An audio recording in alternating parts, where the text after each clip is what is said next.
नमस्कार दोस्तों। कहते हैं बंटवारा किसी भी देश की ज़मीन का नहीं होता है, बंटवारा होता है लोगों की भावनाओं का। जो लकीरें ज़मीन पर खींची जाती हैं वो गहरे निशान लोगों के दिलों में हमेशा के लिए छोड़ जाती हैं। वो समय आज हम देख तो नहीं सकते हैं पर उसको महसूस ज़रूर किया जा सकता है। दोस्तों, इन देशों का बंटवारा ऐसे हुआ कि जैसे दो भाइयों में नहीं होता है, यानी कि पैसा, सोना, ज़मीन, साइकिल और टाइपराइटर, जहाँ तक कि फ़ौज भी। मतलब ये सारी चीज़ें दोनों देशों में भाइयों की तरह बांटी गई हैं, एक शराब को छोड़कर।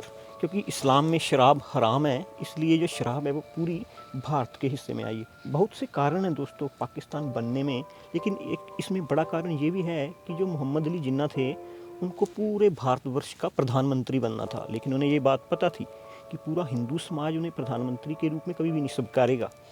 तो इसलिए उसे लगा कि क्यों ना फिर मुसलमानों को ही एक देश बना दिया जाए, तो क्योंकि सब मुसलमान उसकी बात भी मान जाएंगे। तो इस बंदे की जिद ने जो है लाखों लोगों को मतलब मरने पे मजबूर कर दिया है और करोड़ों लोगों को जो है घर छोड़ने पे मजबूर कर दिया है। और एक कारण यह भी रहा होगा कि उस टाइम के जो इंडिया के वॉइस रॉय थे जनरल माउंट बैटन, उनको दोनों देशों की आज़ादी समारोह में शामिल होना था। इसलिए जो है पाकिस्तान को 14 को और भारत को 15 अगस्त को आज़ादी मिली है। पहले इस आज़ादी की तारीख 3 जून 1948 रखी हुई थी, पर हिंदू मुस्लिम दंगे इतने बढ़ चुके थे कि माउंटबेटन को ये तारीख बदलकर और नज़दीक लानी पड़ी। इंडिया और पाकिस्तान की जो लकीर है, इससे खींचा था दोस्तों सिरिल रेडक्लिफ ने। और इनको कुछ पता शता नहीं था कि कहाँ पे हिंदू आबादी ज़्यादा है या कहाँ पे मुसलमान आबादी ज़्यादा है। इसने तो बस नक्शा पकड़ा है और खींच दिए लकीरें और करवा दिया दुनिया का सबसे बड़ा माइग्रेशन। और इससे पहले ये बंदा कभी भारत आया भी नहीं था, इसको हमारी भूगोल या कुछ भी ऐसा कुछ पता ही नहीं था। और बस इसके इस फैसले ने जो है 3,47,700 किलोमीटर का एरिया जो है वो भारत से अलग हो गया है और फिर बनाया देश वो पाकिस्तान। दोस्तों, 15 अगस्त को जवाहरलाल नेहरू जी आज़ाद भारत की शपथ लेते हैं और उधर रेडियो पर एक कविता चल रही होती है, ये मैला सा उजाला, ये रात की आहत सुबह, जिसका इंतज़ार था हमें, ये वो सुबह तो नहीं है। दोस्तों, अगस्त महीने की जो है पहले हफ्ते से दंगे इतने ज़्यादा तूल पकड़ चुके होते हैं कि वो मतलब रुकने पे नहीं आते।